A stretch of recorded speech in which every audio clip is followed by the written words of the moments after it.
Hello and welcome back to part 31 of Citizen Sleeper.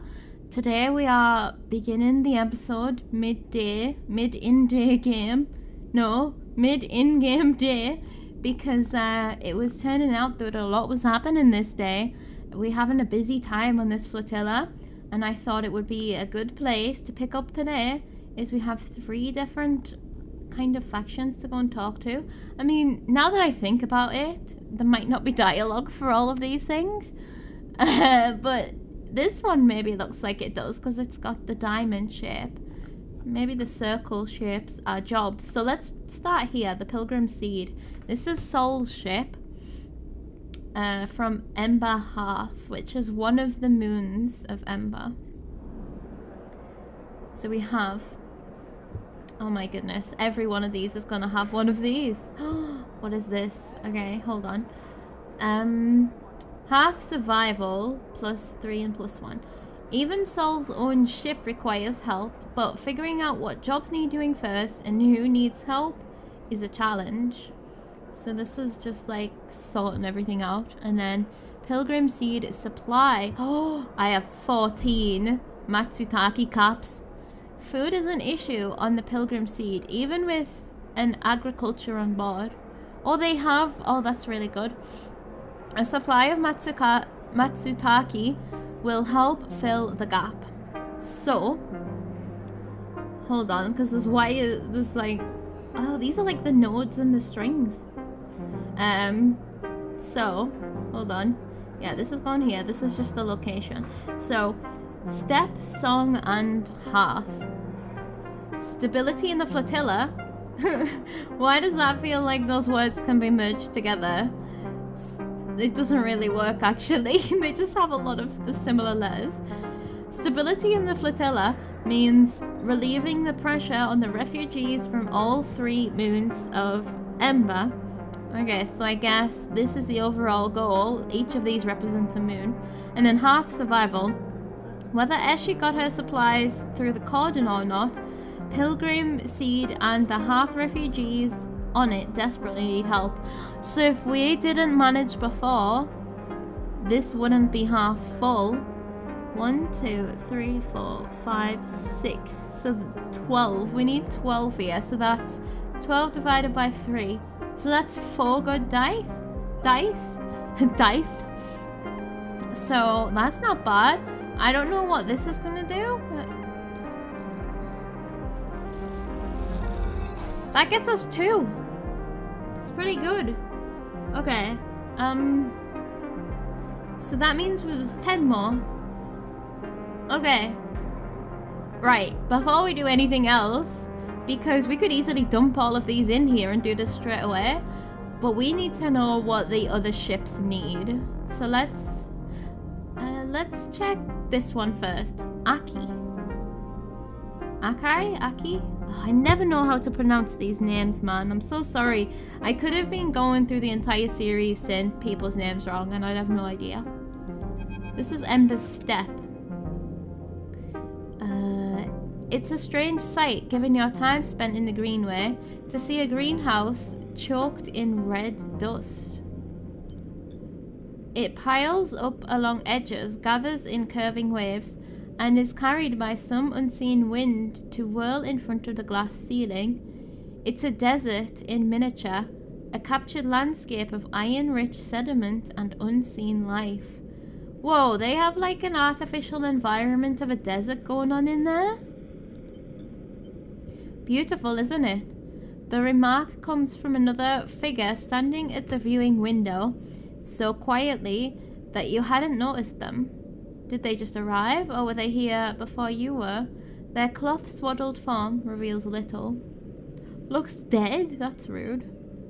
I don't know if it's beautiful. Maybe it is. It is. They say nothing. You catch a glimpse of a pale face among the thick material, dark eyes glittering in the red reflected light. Hello, Aki. I'm gonna say Aki, which I presume is actually wrong, but I don't know. Guarded Ember's Step refugee. Okay, hello, let's take a look at you. like an oxygen mask. I wonder if everyone carries those. Like, I don't think so. Cool. They turn to you as the dust swirls. Aki, they smile a tight smile. You're not from the flotilla, am I right? I live on the Eye. I'm not gonna be like, I'm not from anywhere. No, I live on the Eye. Well, that is not where you are from. She stares into the greenhouse. Everyone is from somewhere, whether they wish to be or not. The red dust glitters in her eyes, whether it is a good place to be from or not. What's your point? Aki gathers her cloak around her shoulders against the cold. What brings you to the wind's long shadow? The wind's long shadow? The ship. Aki looks at you curiously. Do you often wander around ships you don't know the name of? Did I just pull up on this ship, go in or something, and then just be like, yeah, I don't even know the name of the ship. Whoops. Wind's long shadow. You are a strange one. Aki raises an eyebrow. I don't know whether to report you or send you back to where you came from. She smiles to herself, which is nowhere at all. But that's not what I said. I said the Eye. That's not the dialogue choice that I made. You glance around the empty corridor, suddenly aware of how quiet it is on the ship. Did I pick that by accident? Unlike the other ships you have been on, the flotilla, there is a silent order to the wind's long shadow, and in this moment it feels unsettling.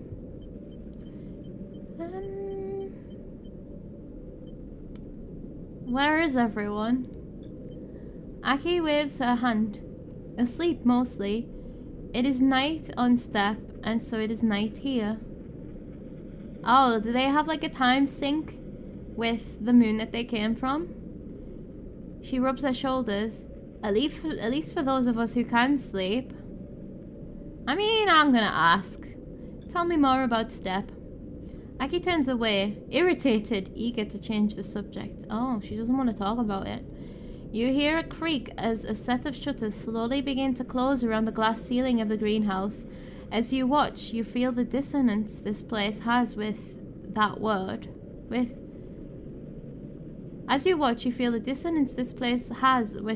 That word. There's nothing green here. Oh, greenhouse, okay. A dust house, perhaps. It takes many systems to preserve this landscape, Aki begins, to simulate the wind, cycle the dust, layer the sand and dirt beneath. You watch the dust swirling. Systems that are failing. The flux event. Aki glances at you for a sign of recognition at this term. I kind of know what that is eroding our ability to keep this place alive, to keep these traces of Step alive. She smiles to herself, which is ironic, because when we left Step, the flux had eroded our ability to survive on the moon. Now the situation is reversed. Away from the moon, its ecosystems are as fragile as we are, living upon it. Something catches your eye as the shutters darken the dust house. The winds picking away at the dunes begin to reveal something, a web, a network of thick branching forms, and then they close completely and you see nothing in the dark. Soft blue lights flicker on in the corridor, uplighting Aki in cold cyan. You have piqued my curiosity, but I'm so tired, Aki shivers. If you do not have a purpose on this ship, I recommend finding one, otherwise I'm afraid you'll need to leave. Make yourself useful, and perhaps we will get another chance to talk, she turns. I would like that. With that, Aki pads away along the corridor. You stand for a moment in front of the dark dust house, trying to imagine the network of roots under the sand and dust, and then trying to imagine the moon that once housed them. Okay. Trying to imagine the network of roots. Okay. Did that go well? It didn't feel like it did. Dust houses. What are they growing in there, or is it just the... Because that doesn't seem like it should be a priority right now, is preserving, like, how Step looks or acts as a planet. Like, if they could write that down in a book, and then once we find somewhere stable, recreate it there, you know? But right now, all of the energy shouldn't it just be on the people? Okay, make yourself useful. We need 8, so we need 4 good dice here. The crew will let you into the dust houses, but there are plenty of supporting systems that could do with some love and care. Make yourself useful. Aki warned that if you wanted to learn about the Windsong Shadow, you'll need to prove your usefulness. There's gonna be more to this once we get through this initial thing. And then we have... hold on. Docking Axis, Ember's Song Hub. So this is the Song Moon. Unfinished business. There's only 6 here, so this would only be 3 dice. Unload supplies. Sol's shipment of supplies sits partially unloaded, the crew absent. If you want to help, the best way would be to finish the job. Oh yeah, Sol told us about this, didn't he? He was like, they've taken far too long to unload these supplies. And the other crew refused them. We might be able to do this right now. Let's have a think. So this one needs 3 dice. This one needs 4. Like 4 good dice. This one needs... Oh, this one needs the most, but we can also use mushrooms. And then we're waiting on peak. So we have to do this in the time that we're waiting on peak, which is fine because I think we can do it. I think. So let's go... Let's just start with the smallest one, I guess. Oh, hold on. We should check if we've got any +2s. +1. These were both +1. These are both +1 as well, aren't... Oh, +2. Okay, we can use any 4s on this, at least. So any 4s we get go here. Let's then... I think I'm gonna re-roll. Like, if we got 2 5s and 6s, we could finish this one today. Okay, we didn't, but we did get a 4, which we can use here. Yeah. That'll give us a 3. 1, 2, 3, 4, 5, 6, 7. We need 7, so... In fairness, we could use this here, and even if we get the negative, which is just plus, that would just be the 1 that we need. Because what else am I going to do with the 2? And this gives us 2 anyway as well. Oh, so what if 1, 2, 3, 4, 5, 6, 7. This is an odd number, so it might get positive. We don't know. Neutral. Just 2. Okay. You know what? We could finish this today. I could just give these... We have so many of these mushrooms. Which ones are these? Matsutake. What else are we going to use them for? I knew we were going to need supplies. This is why I'm so supplied. I mean, this one is maybe a waste, but at least we finished one thing today. Oh no, you know what? We should... Oh, we shouldn't have done that last mushroom. Because any 4s we want to put into here. Although any low numbers we can put into here now. So let's just finish that one off tomorrow, actually. And let's go and sleep. Well, let's go and take some scrap. Then let's sleep. Wait, do we have a bedroom up here? Oh, we do. Okay. Self-repair. Thank you. And sleep. Okay. We've got work to do. And the means to do it, once again. This is where we like to be. Oh! Whoa! Now, when you wake up with dice like that, you just know it has to be a good day, right? Like, look at that. Okay, we can finish this one. For sure. Let's just get these two. Look at those dice! Oh, that was just an absolutely beautiful roll. So gorgeous.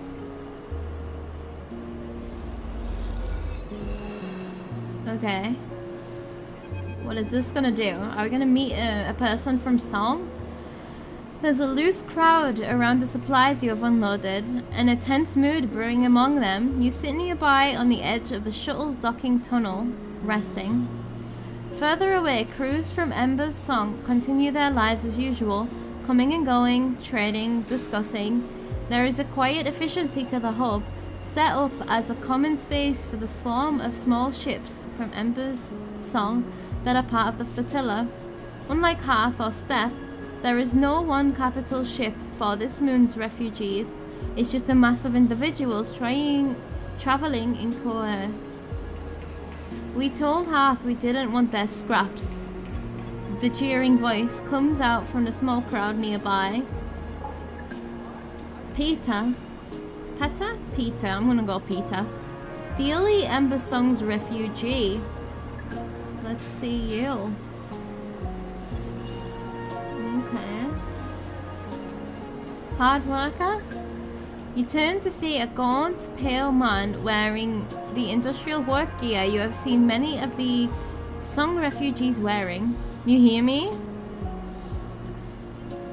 These supply... is that going... Like, I don't care if this is condescending. Just swallow your pride, man. They're to help. He smirks. Oh, how noble of you, coming out here to help us singers. There's a rumble of anger in the crowd. You know what? Fuck you then. Let's just leave and not come back. We agreed to join the flotilla for joint protection. We did not agree to Ember's Hearth using the flotilla to secure their control of the moons. You realize Peter is addressing the crowd as much as he is addressing you. With the cordon down, our crews are more than able to acquire what is needed from the Eye, what is owed as restitution for keeping us restrained. I don't like this guy. He pats one of the crates you unloaded. What we need, we will take. I have no stake in this. Then why are you delivering supplies for Hearth? Peter laughs. You still need to you need to check your alliances, Sleeper. I immediately hate this guy. Peter looks around the crowd. Hearth thinks they can buy us, but we remember the past. A rumble of agreement runs through the crowd. He smiles at them. Take the supplies if you wish, of course. We are not wasteful. Peter approaches you directly. The crowd tentatively moves forward, and by the time he reaches you, they are already dragging away crates and distributing the contents. So, can't be arsed with people like this. I'm not one for shooting the messenger, Sleeper, says Peter as he approaches. But we cannot concede to Hearth here. Not for a moment. I just want to say, leave me out of it. Like, I'm not one for shooting the messenger, but... no buts! I'm just going to say I don't understand to see if I get more dialogue. I can see that. Peter sits beside you on the docking tunnel's lip. What's your plan, Sleeper? Unload the supplies and wait for someone to start throwing them back at you? He nods at the crowd rifling through the crates, because that's what was about to happen. I mean, they've accepted them pretty well. Not sure about that. So should I? Yeah. So should I thank you? That wasn't a thank you. That was absolute sarcasm and sass. God damn it. Peter bows a little. My pleasure. Did that say so I should... Did I read that wrong? God damn it. What do you think happened to the crew of this shuttle? He shakes his head. They were chased out of this place. What is happening here? We are maintaining our independence. He smiles. Do you know anything about Ember's moon, Sleeper? Or were you planning to wander into this flotilla totally blind? An objective outsider offering help. He rolls his eyes. Why is that a bad thing? Oh my god. Educate me then. He smiles. It would be my pleasure. I'm going to assume you know the basics. The gas giant... Oh, it's a gas giant. Okay. The gas giant Ember has 7 moons. The 3 biggest are Ember's Step, Ember's Song, and Ember's Heart. Or Half. Heart? I don't know. He winks. We can cover the 4 sisters next session. Okay, so there's 4 other moons called the 4 sisters. Step was the first to be settled. This is Song representing here. Step was the first to be settled. A contract old Solheim gave to the terraformers Cybele systems when they first claimed the Helion system. That's way back when. Step was a testing ground, and like most testing grounds, it didn't turn out too well. A partial atmosphere slowly slowing off each orbit, a dysfunctional ecosystem, and a whole load of dust-clogged settlers. The place is a miserable desert long past its best before date. What, you talking about it now as well? So Cybele moved to Half, because like the other people seem to love it. Cybele moved to Half, where they redoubled their efforts. The subsurface ocean and some balmy tidal heating helped. Subsurface ocean, that's cool. Allowing them to build a real atmosphere, a real habitable world. A fact that typical Half colonists won't ever let you forget. How did Cybele achieve such a thing, you might wonder? Well, that's where we come in. It's the same old rule of surrogacy, the one humanity built our universe around. What? Peter claps a hand to his chest in mock pride. My moon, Ember's Song, is a sulfur-soaked rock covered in volcanoes, tidally heated by its inner orbit to sweltering temperatures. Exactly the kind of crucible you need to fuel a terraforming project. Energy, industry, fuel. Song provided the raw materials for Half. Peter grimaces. Willingly or not. Why are you having this like stupid pride about which moon is better? Like, they're moons. Who gives a shit? And a crucible requires people to run it.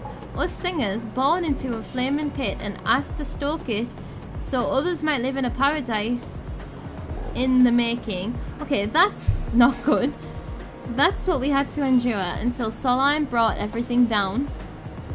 Peter rattles off this speech from memory, and you wonder how many times he has delivered it. Yeah. Like, that's not good, but why do you then have this big pride in it?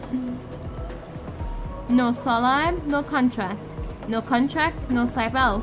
And no Cybele meant 3 moons suddenly independent. You would think that they could, like, step up and, like, coexist because they seem symbiotic. I don't know. It was a war, Sleeper. Sometimes hot, sometimes cold. And unsurprisingly, Half and Step came out of it better than us. Yet. But if they need, you have the best bargaining tool there is. Yet, Peter holds up a hand. They need us, Sleeper. Always have, and so we are the linchpin. We are the center around which the moons orbit, not swirling ember. We've resisted takeovers, sieges, and expansions, and now we'll resist this. What about diplomacy? You know, what about agreements? I don't know, man. Half the people on these ships think the flux was caused by Hearth, intentionally or otherwise, and I have to say, some cycles I agree. So before you come here to hand out supplies like a good soldier, maybe educate yourself. Oh, good God. What does that matter now? Peter shakes his head. Do you forgive crimes against yourself so easily, Sleeper? Would you return to the bosom of S and Arf if they sent someone to collect? But your problems are like, can be solved is the thing. I don't know. Peter stares at the crowd. Don't presume to judge us. Right, I know I shouldn't judge, but you're also coming off as an absolute ass, so I don't really care. I want you to imagine what it's like to try to live on an airless volcanic rock when every system that sustains you starts shutting down. I think I can imagine that. That's kind of happened to our body before.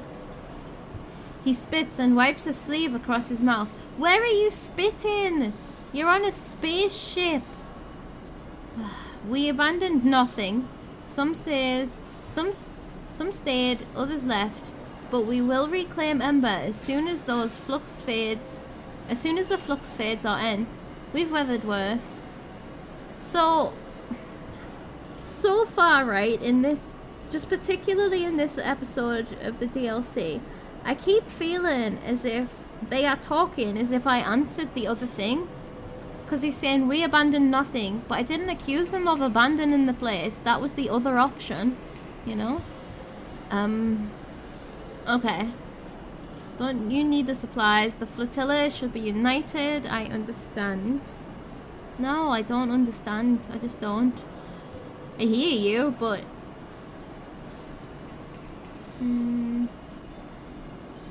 Why not use this as an opportunity for change? Because the way that you're living is toxic.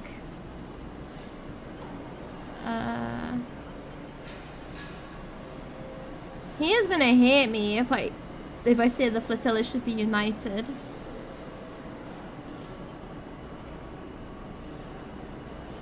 See, this is about them. This is about the flotilla. And I'm not doing I understand. I just don't know if I should try and appeal to him. Or if I just speak my mind. I'm gonna speak my mind. Have you been listening? Yeah, I should have appealed to him. Never mind. Peter's voice raises immediately. We don't want to be united, Sleeper. Being united by Hearth means living under them. What if it didn't? I won't keep you from the docking axis, Sleeper. No one here has the authority for that. But watch yourself here. Try to remember that the Eye is just another in the long list of people who have tried to control us. You are too stubborn.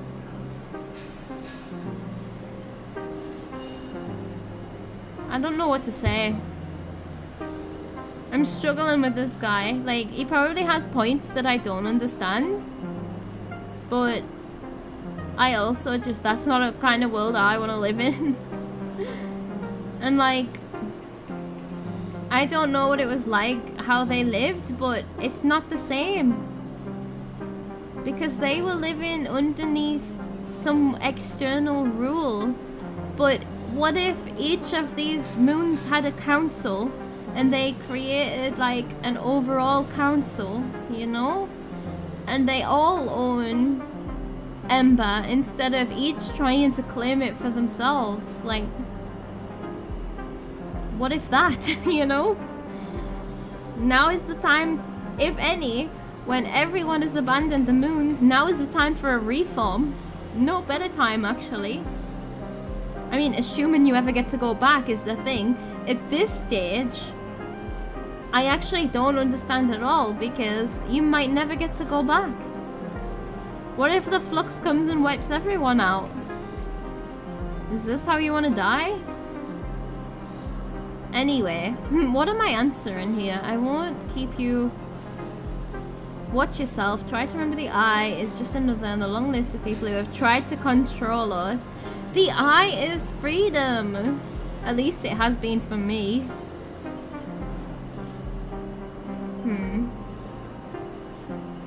I don't know how to deal with this guy. I really don't. This is where my social awkwardness comes into it. Because I don't understand. I'll just stay silent maybe, because I think he's not going to take it well if I tell him he's too stubborn. Peter sighs. Look, we are many, and we have many needs. Ships come to this docking axis for repairs, for requisitions, for friendship. You can provide these as well as any singer. If you want to help, they're called singers because the moon is called song. If you want to help with your own name, Sleeper, not in that of Hearth. Peter shakes his head. Carry that name here and you will lose all trust. Be as we are, acting your own name alone. Peter puts a hand in your shoulder and stands. I just think like certain forms of independence are overrated, you know? I hope I didn't just waste my time here, Sleeper. And with that, he walks away, back to the shrinking crowd that is distributing the last of the office supplies amongst the crews present. Not office supplies, just of the supplies. You watch them pass the food and water between them. No signs of conflict between the crews, just careful distribution of resources. Peter chats with a few crews, each of them casting looks in your direction, ones that reveal little about the singer's intentions. They want independence, I just feel like leaving them be. You stand. It seems the tensions on the flotilla run much deeper than you expected. This won't be easy. See, I'm at that stage of my life where I'm like, this ain't my problem. You can just solve it among yourselves. Because people are too hard to deal with. So what now? What is here? Oh, they need a ship mind replacement. I can do that. They need spores. I can do that. One of the ships is trying to establish a mushroom farm to help feed crews. They are looking for spores to get them started. I have some specially picked spores right here. One of the singer crews is looking for a ship mind to replace their flux damaged core. Maybe you can help them acquire one. I have one right here. As Peter said, the singers will only trust you if you can act independently of Hearth. Fulfilling supply requests is a good start. I don't know why I'm trying so hard to gain their trust. You supplied the ship mind, but in a way it seemed to only make the crew more suspicious of you. I can't win. Okay. The spores have been seeded, and while some may be suspicious of your efforts, crew by crew, you'll convince them. What am I even trying to convince them here? Not sure. As you cross the axis, looking for a shuttle to take you back to the ruined cauldron, you spot Peter standing at the edge of the central hub. Something about the way he is leaning against the rail, looking down across the axis and toward the blinking lights of the flotilla and beyond, makes you pause. He is completely still, his head drooping low and his shoulders hunched high. Leave him be or approach him. I wonder if he's gonna see us if we leave him, because I kind of want to know. I can't imagine what head drooping and shoulders hunched high, what posture that is. Like what emotion that is. I don't know. Why is this making us pause? I'm gonna approach him. You lean on the railing a little way from Peter, leaving a gap between you. This close, you can see the blank stare in his eyes, the way his hands hang limply in front of him. He takes a minute to notice you. Sleeper, Ian hails sharply. Still hanging around? Are you okay? Are you a robot? No, not really. Peter closes his eyes. You can feel his mind whirring, the thoughts refusing to be still. You know, Sleeper, he says without opening his eyes. No one asked you to come here. He clenches his jaw. So why don't you just get lost? He looks directly at you, his stare a challenge.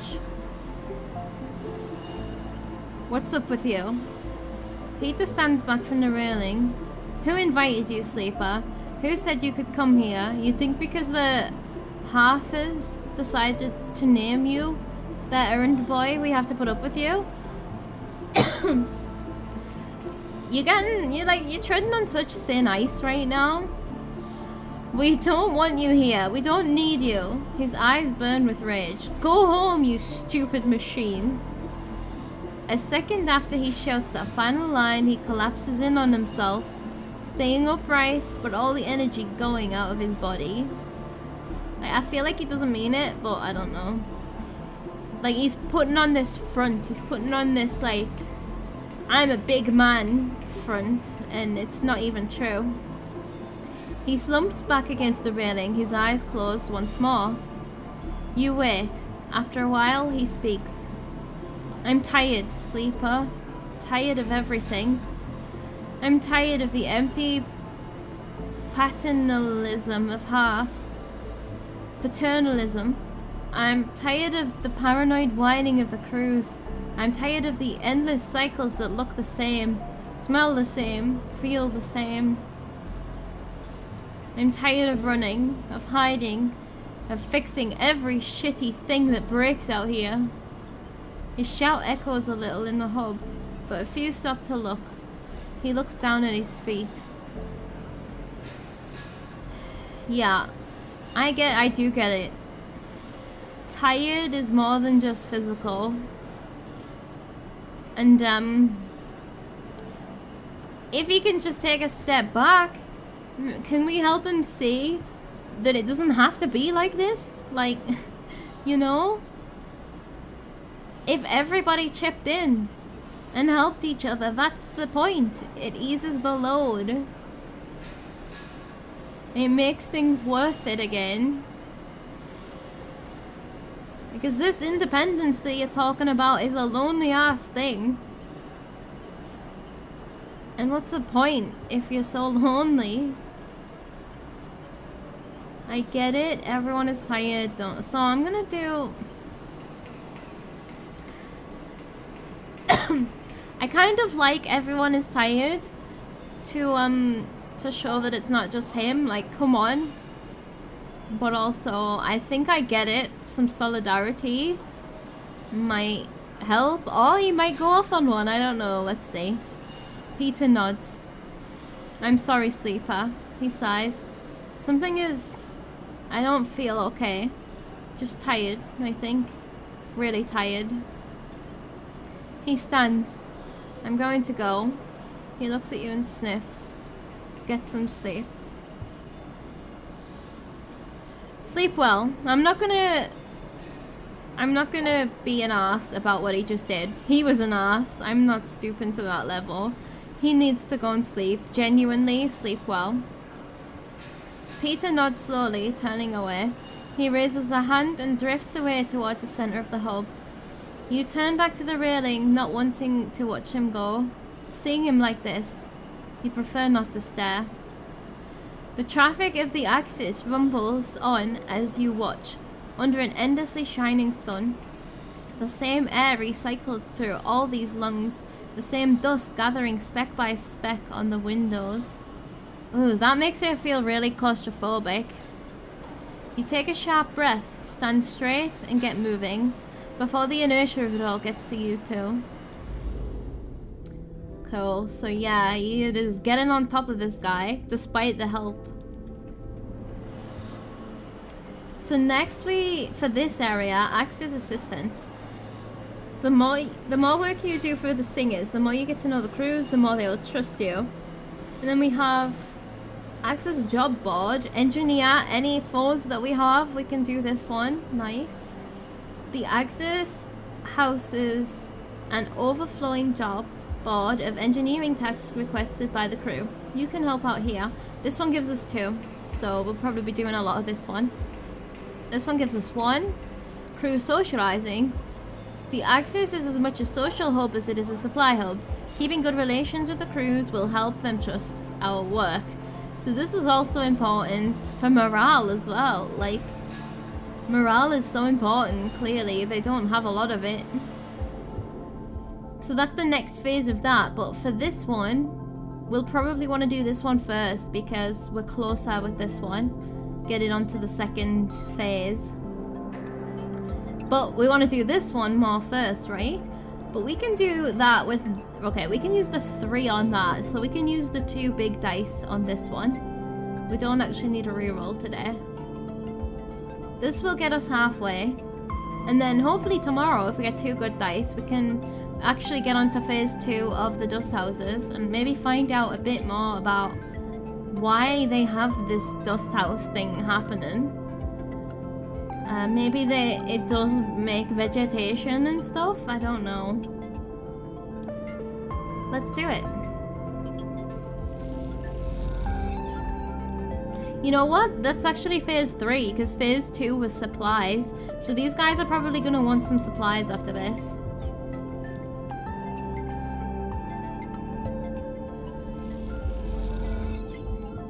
Okay. Let's finish this one off. Even if we get neutral, this one's done. Well, it's done to the extent of this phase is done.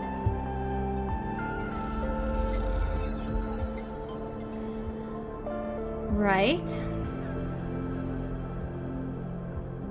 Oh, continue. I was like, what now? Sol. Sol finds you deep in the layers of the Pilgrim Seed, working on a patch for a life support vent. You hear him coming, his suit hissing as he does. I think I would really like the sounds. Like, I can imagine how it sounds, very hydraulic and stuff.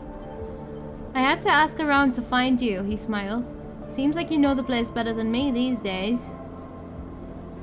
I doubt that. It is his ship. I haven't been here very much. I just delivered a load of mushrooms. Sol nods. I was on the work crew that built this thing, so maybe you're right. He winks. That's pretty cool. Sol holds out a hand. Stand up and let me see you. He pulls you to your feet. I don't believe we've ever had a sleeper on Ember's Hearth. Sol looks at you up and down. You sure do make me wish we had. Could have done with a few workers as good as you. God, I was getting creeped out there. He's like looking me up and down. But then I realized he's talking about work, not about looks. Thank you. You're welcome. Seems like I owe you some answers, seeing as you've been working hard on the Pilgrim Seed these past cycles. He leans against the crate, his suit creaking. What do you want to know about? All of the below, please. The flux. Sol sighs. That's what I imagined. He scratches at his beard.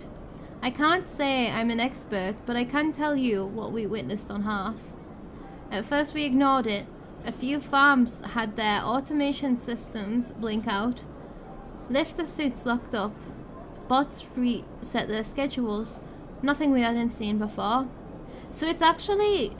We felt it as a wave, but it must be coming in multiple waves then. And like, for example, this first part here, automation systems, the suits locking up, the bots resetting the schedules, that's like the wave that hit now, but it's gonna continue, right? In bigger, stronger waves.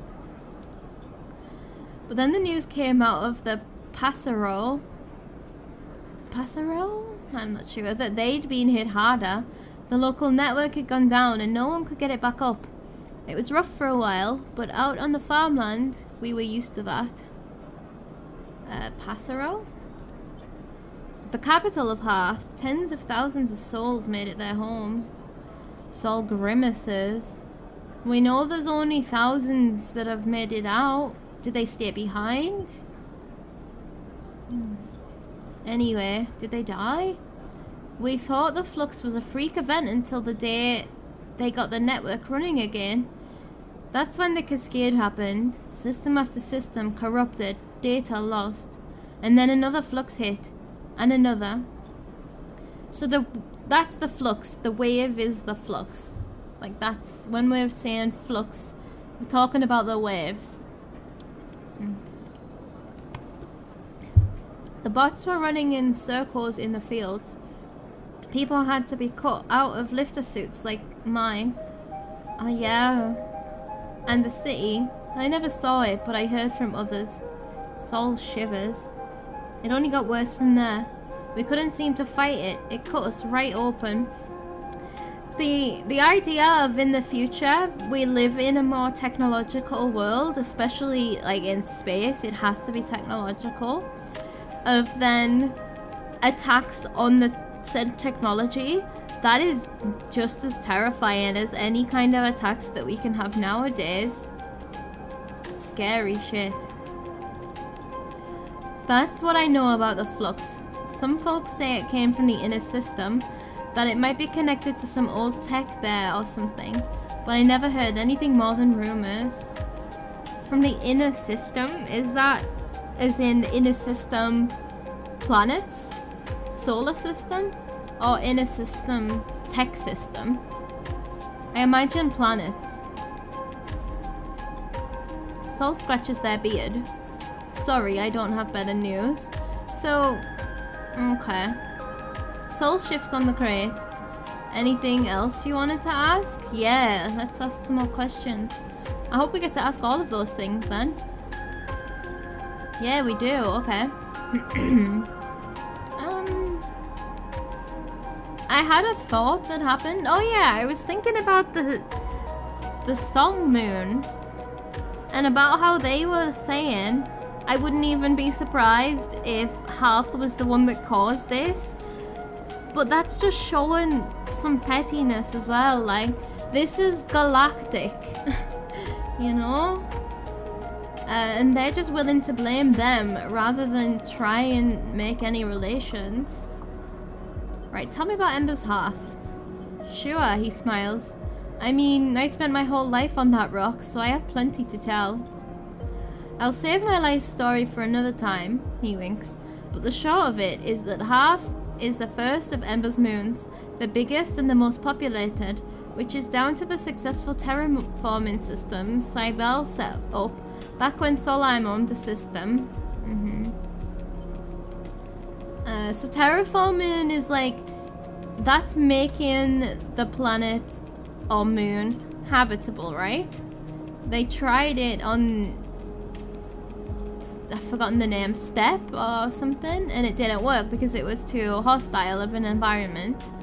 Or it worked a little bit, the people still lived there, but it wasn't ideal, I'm guessing.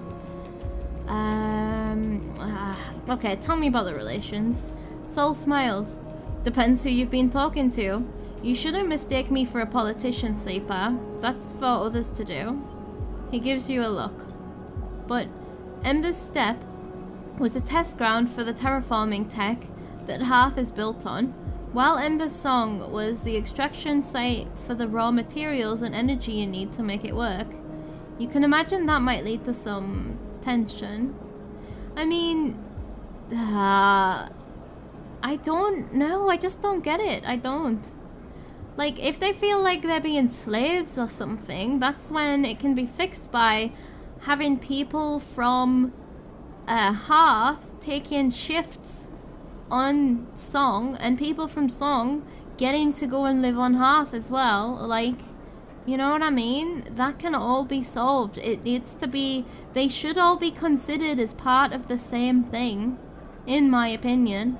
The United Moons. That's the only way it's gonna work. Anyway, because, yeah, anyway. However, Sol holds up a hand. Despite what people might say, Hearth was never fully stable. Sol shakes his head. Cybele liked to talk it up, but after they pulled out and Solheim left, our people discovered they'd have to keep the systems running themselves, or the place would soon end up as dry as Step. Hearth was good as long as the evaporators kept running, kept filling our skies with clouds. So once this stuff's turned off, yeah, okay, it's all artificial. Even after the collapse of our our people kept those things going, turning the subsurface ocean into a periwinkle blue sky. Sol smiles. Flux ended that though. And when they failed, the rains failed, and the harvest with it. See, like, Peter from Song is making out as if Half has it all, and it's like, it makes it sound as if he views them as if they're the top 1%, you know? But it's also not that either. And soon you have a city without a way to feed itself, Soul shudders. That's when we, some of us, made the decision to set out on this place. He gestures at the pilgrim seed and look for another future. That's so hard. That means people did stay behind as well. Soul shifts on the crate. Anything else you wanted to ask? I would now also like to know about you. Soul squints at you. You want to know about me? I'm not sure that was part of the deal I was thinking of, Sleeper. Unless you're talking about this. He raps on the metal of his suit. In case you haven't guessed, this is the only thing keeping me vertical. He adjusts a shoulder piece. It's a lifter suit, made for working the fields. We had to modify it so I could walk around after the accident. Oh no, what's the accident? And that's all I'm saying, Sleeper, because to be honest with you, I don't owe you more than that. You want to know about the flux, about Ember's Half? Go ahead. But don't pry into my life, and I won't pry into yours. I mean, I didn't see it as prying. I was just trying to be your friend. That's all. Jesus. Defensive. I understand maybe that the accident is, like, ruined your life and is traumatic and stuff, but just say that. Don't be, like, prying. As if I'm a bad person. Sol lets the silence sit, staring hard at the floor. The suit seems to loom over him, looking more like a burden than support. With the bars around his head, you suddenly start to think of it as a cage. I'm sure he's had that already as well. Look, I don't mean to be rude. Let's leave it there. There's too many eyes on me on this ship as it is. I'd rather just slip into the background, thank you very much. I was just trying to be nice, my dude. Sol shifts on the crate. Anything else you wanted to ask? I don't think there's anything.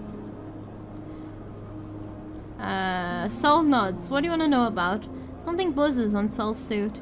He glances at it and frowns. Looks like time's up, Sleeper. Sol stands, flexing against the suit. He takes his cane in his hand. Keep it up, Sleeper. He smiles as he leaves. You're making me think I need to start making new plans for this place. What does that mean? In a good way? With that, Sol leaves, and you wonder what he means. As he creaks away down the corridor, you can't help but feel there's more to him than it seems. Yeah, I feel like we're seeing the worst in everyone right now because they're in this horrendous situation. And I've got to have more patience with people. Okay, what else can we do here? Nothing. Okay, that's done. Okay, so the seed is done. Half. So then what we still have to do is, I feel like this is the last bit of this one, but I'm not entirely sure. Because this guy is close to having a breakdown. And then this one is what we're doing next, because we're still on the very beginning of this one. But in a day, we did quite a lot there. So we should go and buy some food. And yeah, that was one day. We're still waiting for Peak to find some information about the flux itself, if there's anything we can do about it. Okay. Well, we want to go and buy some food. So let's go and sleep over here tonight, I guess. We can also check on the ships. Do you ever leave? Oh, I guess it's only been that day or whatever. I feel like time isn't moving over here. I mean, it is. This one's left. Wait, what? Oh, no, it's here. Wait, what? Buying things.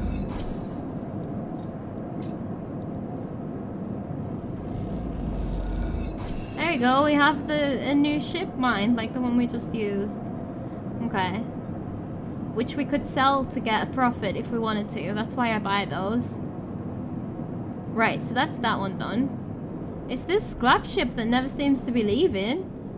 We can't buy any. This is the last day, I think. That's fine then. Where do we build ship mines? Here, isn't it? I'm not gonna build it just yet. What is that? Just in case anyone needs fragments. I don't know why they would, but just in case. We can always build it and sell it immediately if we need money. Okay. But we don't, we're fine right now. So we've fed the cat, we've taken our scrap. I've forgotten to buy mushrooms. Always gonna support Emphas in his business. And sleep time. Alright. And I think that's it for the end of this episode. I nearly continued on there. Probably shouldn't have pressed end cycle, but that's okay. Right. Those aren't bad dice, actually, at all. Because that completes the one we need, but sometimes the game doesn't save. Oh, but you know what? I'm gonna record another episode, so these are the dice that we're keeping. So yeah, these dice don't look bad at all. So, I mean, we can re-roll the 2s. And we can use the 4 on the one that uses 4s. So yeah, this is looking good. Thank you so much for watching then. I hope that you're enjoying where we are getting deeper and deeper into this second episode of the DLC, and I think it's going well. I think we have the resources and the means to be able to have the best outcome that we could get for this. Like, I feel like we're helping everyone. Again, it's like I said, I need to have a little bit more patience with the people since we are literally meeting them at the lowest of lowest times. But at the same time, like, don't be an asshole. It was only Peter that was being an asshole, but I think that when he crumbles, we're gonna get to see a softer side to him, potentially. I'm not sure. But whatever happens, our job right now is to keep these people alive. We're not necessarily here to solve their political issues. We just need to make sure that they survive while they're here. So, and I think we're doing a good job of that. So I will see you next time then for some more Citizen Sleeper. Thank you very much. Good night. Goodbye. See you next time.